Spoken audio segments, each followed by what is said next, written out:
तो कराची में गिरफ्तार अनमोल उर्फ पिंकी से पुलिस तहकीकात जारी है। कराची और लाहौर में होने वाली तहकीकात पर बात करने के लिए ब्यूरो चीफ कराची असलम खान, कराची से हमारे रिपोर्टर नवीद कमाल और लाहौर से फहद भट्टी ने हमें ज्वाइन किया है। सबसे पहले ब्यूरो चीफ कराची असलम खान की तरफ चलेंगे और उनसे हम बात करेंगे। असलम साहब, वो लड़की जो कि ये ख्वाहिश रखती है कि मैं मॉडल बनूंगी लेकिन एक कोकेन क्वीन बन जाती है, क्या है बैकग्राउंड, कब वो इस फील्ड में आती है, कब उसके ऊपर इल्जामात लगते हैं, कब से ये धंधा शुरू किया हुआ है इसने और कौन कौन इसके साथ है?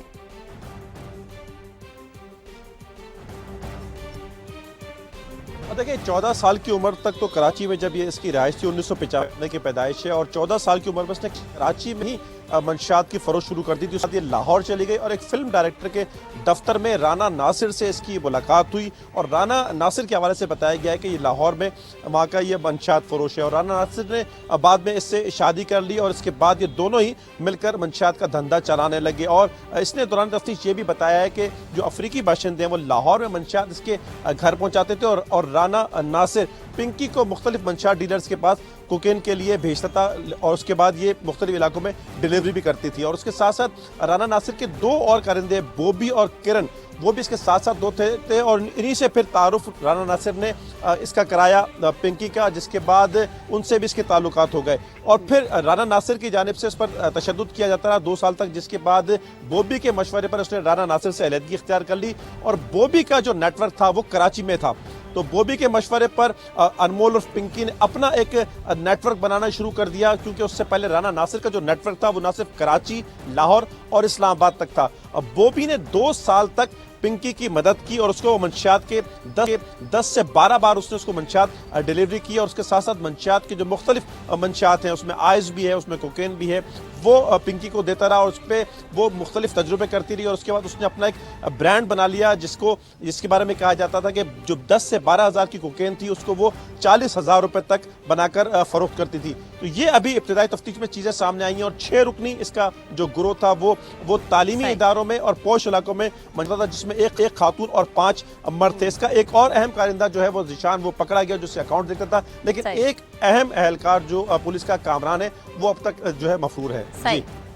बिल्कुल आप असलम साहब जो बता रहे हैं उसके मुताबिक तो ये भी समझ में आ रहा है कि इस गंदे धंधे की जड़ें जो है वो कराची से बाहर भी फैली हुई हैं। नवीद, आपके पास क्या तफसील है, इन्वेस्टिगेशन कहाँ तक पहुँची है, कैसे जो है बाकी लोगों को गिरफ्तार किया गया, मुकदमात में कौन कौन सी दफात दर्ज की गई हैं, तफसीलन आगाह कीजिएगा।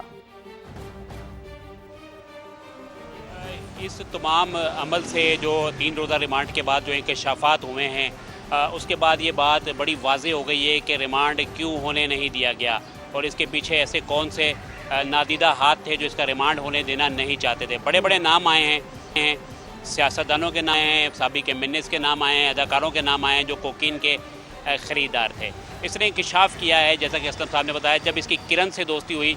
तो किरण ने ही इसे मशवरा दिया है कि वो राना से अपना कारोबार अलग करे और राना नासिर से इसने अलहदगी इख्तियार करने के बाद जो कोकीन का काम है इसको इसने अलग किया और इसका ये कहना है कि इसने गूगल से और दीगर तरीक़ों से जो सर्च किया और कोशिश की कि ये अपनी कोकीन तैयार करे। इसके लिए जो किरण है उसे वो इसकी दस्ते रास रही। किरण ने एक अफ्रीकी शख्स से शादी कर रखी थी जो खालिश कोकीन जो है लेकर आता था और लाहौर में फ़राहम करता था। ये 1 ग्राम से 10 ग्राम कोकीन तैयार करते थे, जिसकी मालियत 9 से 10 हज़ार होती थी 1 ग्राम की, और जब ये उसको वेट करके तैयार करते थे तो 25 से 30 हज़ार पर ग्राम ये फ़रोख्त करते थे। ये कराची में जो है इकबाल उर्फ बाला नामी एक शख्स को इसने इंकशाफ किया है कि ये मंशियात देती थी। इसका ये कहना था कि जिन राइडर्स को हम इस्तेमाल करते थे आम तौर पे वो राइडर्स लाइल्म होते थे कि इसके अंदर असल माल क्या है, और इसको जो है इकबाल उर्फ जो बाला है यहाँ पर दीगर जो इसके कारिंदे हैं उनकी मदद से फ़रोख्त करता था। इसका ये कहना है कि लाहौर से कराची एक कंसाइनमेंट के जो है पहुँचाने के 50,000 रुपये देते थे। मुतअद्दिद बार ये ख़ुद भी जो है यहाँ पर कंसाइनमेंट लेकर आई। आपने बात की मुकदमात में 69C की दफ़ा ऐड की गई है, 23(1)A जो है नाजायज़ असले का केस होता है जी। वो ऐड की गई है और इसके अंदर जो शवाहिद हैं, शहादतें हैं, जो गवाह हैं वो अहमियत के हामिल होंगे। सही, ठीक है, आपने हमें तफसीलन आगाह किया। नवीद, अफाद मैं आपकी तरफ आती हूँ। जैसा कि नवीद ने भी लाहौर का जिक्र किया, तो लाहौर में जो मुकदमा दर्ज हुआ उसकी क्या तफसील है, वो क्या बैकग्राउंड है?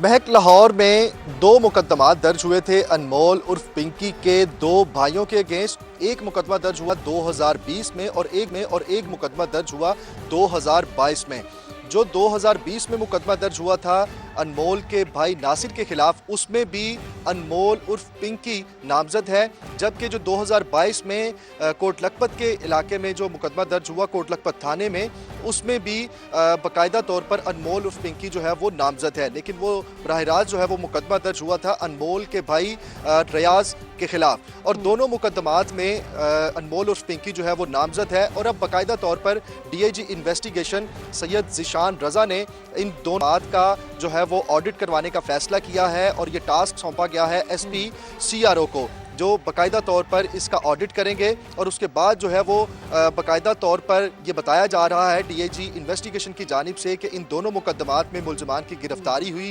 ट्रायल मुकम्मल हुआ, चलान अदालत में जमा करवाया गया, मगर दोनों मुकदमात में अनमोल का जिक्र है, तो अनमोल की गिरफ्तारी नहीं हुई, जिसके लिए उन्होंने बाकायदा तौर पर एक टीम तश्कील दी है, और जो मुतलका अदालत है उससे इजाज़त भी तलब की जा रही है कि अनमोल की गिरफ्तारी को जल्द यकीनी बनाया जाए, और अनमोल को कराची से लाहौर मुंतकिली के लिए बाकायदा तौर पर एक टीम तश्कील दे दी गई है। और यह भी फैसला किया गया है कि उस वक्त 2020 में और 2022 में जिन तफ्तीशी अफसरान ने अनमोल की गिरफ्तारी नहीं डाली थी, उन तफ्तीशी अफसरान के खिलाफ महकमाना कार्रवाई का भी आगाज और ये फहद बहुत जरूरी है कि पता चलना चाहिए कि वो अफसरान आखिर कौन थे। आपका बेहद शुक्रिया नवीद, आपने भी हमें अपडेट किया, आपका भी शुक्रिया। ब्यूरो चीफ कराची असलम खान हमारे साथ मौजूद थे। असलम साहब आपका भी बेहद शुक्रिया।